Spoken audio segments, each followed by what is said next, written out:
ಪ್ರಚಾರ ಬೀಳ್ಗೋಸ್ಕರ ಏನಾದ್ರು ಆ ಥರ ಮಾತಾಡಿದ್ರ ಅಂತ ತಮ್ಗೆ ಅನ್ನಿಸ್ತಾ? ಯಾಕೆಂದ್ರೆ ಅಷ್ಟೊಂದು ಆವೇಶಭರಿತವಾಗಿ ಅದು ಸರ್ಕಾರ ಸಮರ್ಥನೆ ಮಾಡ್ಕೊಳ್ಳುವಂಥದ್ದು ಎಲ್ಲೋ ಒಂದ್ ಕಡೆ ಆ ಸಂದರ್ಭದಲ್ಲಿ ಏನ್ ಅನಿಸ್ತು? ಅಷ್ಟು ಮಟ್ಟಿಗೆ ಆವೇಶವಾಗಿ ಮಾತಾಡೋದು, ಬಾಯಿ ಮುಚ್ಕೊಂಡು ಕುತ್ಕೊಳ್ಳಿ ಸಿದ್ದರಾಮಯ್ಯ ಅವ್ರ ಸರ್ಕಾರ ಅನ್ನೋಂಥದ್ದು, ಇಡೀ ಸರ್ಕಾರವನ್ನೇ ಸಮರ್ಥನೆ ಮಾಡ್ಕೊಳ್ಳುವಂಥ ರೀತಿಯಲ್ಲಿ ಹೋಗುವಂಥದ್ದು ಒಂದು ನನಗನ್ಸುತ್ತೆ, ಒಂದು ಫ್ರಸ್ಟ್ರೇಷನ್ ಅನ್ನಿಸ್ತದೆ. ಯಾಕೆ ಅಂತ ಹೇಳಿದ್ರೆ ಸಮುದಾಯಕ್ಕೇನು ಕೊಡುಗೆ ಕೊಟ್ಟಿಲ್ಲ ಕಾಂಗ್ರೆಸ್ಸು. ಜನ ಇವತ್ತೆಲ್ಲೋದ್ರೂ ಕೂಡ 3A ಇಂದ 2A ಆಗಿದ್ದು ಯಾರು ಎಜುಕೇಷನ್ಗೆ ಕೊಟ್ಟಿದ್ದು? ಯಡಿಯೂರಪ್ಪನವರ ಸರ್ಕಾರ.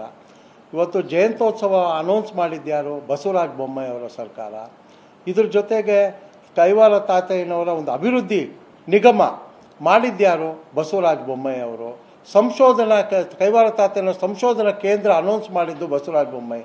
ಇವರ ಕೊಡುಗೆ ಏನು? 0, ಶೂನ್ಯ. ಖಂಡಿತವಾಗ್ಲೂ ಕೂಡ ಅವ್ರ ಫ್ರಸ್ಟ್ರೇಷನ್ ಇದೆ. ಆ ಫ್ರಸ್ಟ್ರೇಷನನ್ನು ಈ ರೀತಿ ಬಿಟ್ಟಿದ್ದು ಇವತ್ತು ಸಮುದಾಯ ಜನರಿಗೆ ಬಹಳ ನೋವು ತಂದಿದೆ. ಪ್ರದೀಪ್ ಈಶ್ವರ್ ಅವರ ಮಾತು ಮತ್ತು ನಡವಳಿಕೆ ನೋಡಿದೆ ಸರ್, ತುಂಬ ಸರ್. ಇದೇ ನೋಡಿಸಿದಾಗ ಹಿಂದೆ ಅವರ ಅಪೋಸಿಟ್ ಸುಧಾಕರ್ ಕೂಡ ಇದೇ ರೀತಿ ಮಾತಾಡಿದ್ರು, ಮತ್ತು ಅಶೋಕ್ ಅವರು ಕೂಡ ಅಸೆಂಬ್ಲಿ ಕೂಡ ಮಾತಾಡಿದ್ರು. ಈಗ ನೀವಿದ್ದಾಗ ಕಾರ್ಯಕರ್ತರಿಗೆ ಆ ರೀತಿ ಧಮಕಿ ಹಾಕಿದ್ದಾರೆ. ಅವರ ನಡವಳಿಕೆ ನೋಡಿದಾಗ ನಿಮ್ಗೆ ಏನು ಅನ್ಸುತ್ತೆ? ಅವರು ಸರಿಪಡಿಸ್ಕೊಳ್ಳೋದು ಒಳ್ಳೆಯದು ಅನಿಸುತ್ತೆ. ಅವರ ಒಂದು ಅವ್ರಿಗೆ ಒಳ್ಳೇದು ಅನಿಸುತ್ತೆ. ನಾನು ಅಷ್ಟೇ ಹೇಳೋಕ್ಕಾಗುತ್ತೆ, ಯಾಕೆಂದ್ರೆ ನನಗೆ ಫಸ್ಟ್ ಎಕ್ಸ್ಪೀರಿಯೆನ್ಸು ಅಲ್ಲ. ಏನಂತ ಹೇಳಿದ್ರೆ ಅಲ್ಲಿ ಚಿಕ್ಕಬಳ್ಳಾಪುರದಲ್ಲಿ ಎಲ್ಲಿ ಶಾಸಕರು ಹಾಕಿದ್ರು ನಮ್ಮ ಸಮುದಾಯದವ್ರು ಕೂಡ ಜಾಸ್ತಿ ಜನ ಇದ್ದಾರೆ. ಇವತ್ತು ಸಮುದಾಯಕ್ಕೆ ಏನು ಮಾಡಬೇಕು, ಅಲ್ಲಿರೋ ಬಡಬಗ್ಗರು ನಮ್ಮ ಸಮಾಜದವ್ರು ಏನಿದ್ದಾರೆ ಅವ್ರಿಗೆ ಏನು ಆಗಬೇಕು ಅನ್ನೋದನ್ನು ನೋಡಬೇಕೇ ಹೊರತು ಈ ತರಹ ಫ್ರಸ್ಟ್ರೇಷನ್ನು ಕಾಂಗ್ರೆಸ್ ಸರ್ಕಾರ ಏನೂ ಮಾಡಿಲ್ಲ ಅಂತ ಜನ ಕೇಳಿರ್ತಾರಲ್ಲಿ. ಆ ಫ್ರಸ್ಟ್ರೇಷನ್ನು ಈ ರೀತಿ ಬಿಟ್ಟಿದ್ದು ತಪ್ಪು. ಅಧಿವೇಶನ ನಡೀತಾ ಇದೆ, ಅಧಿವೇಶನದಲ್ಲೇ ಇದೇ ವಿಚಾರ ಪ್ರಸ್ತಾಪ ಮಾಡೋದಕ್ಕೆ ನಿಮ್ಮ ನಾಯಕರು, ನಿಮ್ಮ ಮುಖಂಡರಿಗೆ ಏನಾದ್ರು ಹೇಳ್ಬೋದಾ? ಸಮುದಾಯಕ್ಕೆ, ಯಾಕೆಂದ್ರೆ ಸಮುದಾಯಕ್ಕೂ ಕೂಡ ಕೊಡುಗೆ ಇಲ್ಲ ಅಂತೇಳಿ ಈ ಕಾಂಗ್ರೆಸ್ ಸರ್ಕಾರಕ್ಕೆ ಕೊಡ್ಬೋದಲ್ಲಾಗಿದ್ರೆ ಎಂದು ಹೇಳ್ಬೋದಾ? ಒತ್ತಾಯ ಮಾಡಿಸ್ಬೋದಾ?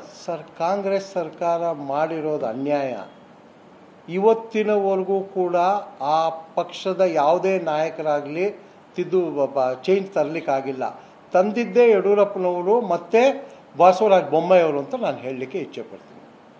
ಸರ್, ಸಮುದಾಯದ ಕಾರ್ಯಕ್ರಮದಲ್ಲಿ ಪ್ರದೀಪ್ ಈಶ್ವರ್ ಅವರು ಎಲ್ಲರೂ ಕೂಡ ಒಂದಷ್ಟು ಶಿಕ್ಷಣದ ಬಗ್ಗೆ ಟೀಕ್ ಮಾಡ್ತಿರ್ತಾರೆ. ನಿನ್ನೆನೂ ಕೂಡ ಆ ಶಿಕ್ಷಣದ ಬಗ್ಗೆ ಏನಾದರೂ ಕೂಡ ಅವರು ಹೇಳಿದ್ದೇನು ಅಂತ ಹೇಳಿದ್ರೆ, ಸಮುದಾಯದಲ್ಲಿ ಯಾರ್ಯಾರು ಇನ್ಸ್ಟಿಟ್ಯೂಷನ್ ಇಟ್ಟಿದ್ದಾರೋ ಅವರೆಲ್ಲರೂ ಕೂಡ ಸಮುದಾಯದವ್ರಿಗೆ 2 ಸೀಟ್ ಫ್ರೀ ಕೊಡಬೇಕು ಅಂತ ಹೇಳ್ತಾರೆ. ಅದು ಅವರು ಹೋಗಿ ಅಪ್ರೋಚ್ ಮಾಡಲಿ. ಈಗ ಯಾಕೆ ಅಂತ ಹೇಳಿದ್ರೆ, ಯಾರು ಇನ್ಸ್ಟಿಟ್ಯೂಷನ್ ಇಟ್ಟಿದ್ದಾರೋ ಅವ್ರದ್ದೇ ರೀತಿ ಆದಂತಹ ಸಹಾಯಗಳನ್ನು ಮಾಡ್ಕೊಂಡು ಬರ್ತಾ ಇದ್ದಾರೆ ಎಲ್ಲರೂ ಕೂಡ. ನಾನು ಯಾರು ಅದು ಯಾವುದೇ ಪಕ್ಷದವ್ರು ಇರಬಹುದು, ಪಕ್ಷದಲ್ಲಿ ಇಲ್ಲದೇ ಕೂಡ ಇರಬಹುದು, ಸಮುದಾಯದ ಬಡ ಮಕ್ಕಳಿಗೆ ಅವರು ಅವ್ರದ್ದೇ ಆದ ರೀತಿಯಲ್ಲಿ ಸಹಾಯ ಮಾಡ್ಕೊಂಡು ಬರ್ತಾ ಇದ್ದಾರೆ. ಅವ್ರಿಗೇನ ಡೌಟ್ ಇದ್ದರೆ ಕ್ಲಾರಿಫೈ ಮಾಡ್ಕೊಳ್ಳಿ ಅವ್ರ ಹತ್ರ. ಯಾಕೆಂದರೆ ಮಾಡ್ತಾ ಇರೋವ್ರಿಗೂ ಕೂಡ ನೋವು ತರಬಾರ್ದು ಇದರಿಂದ.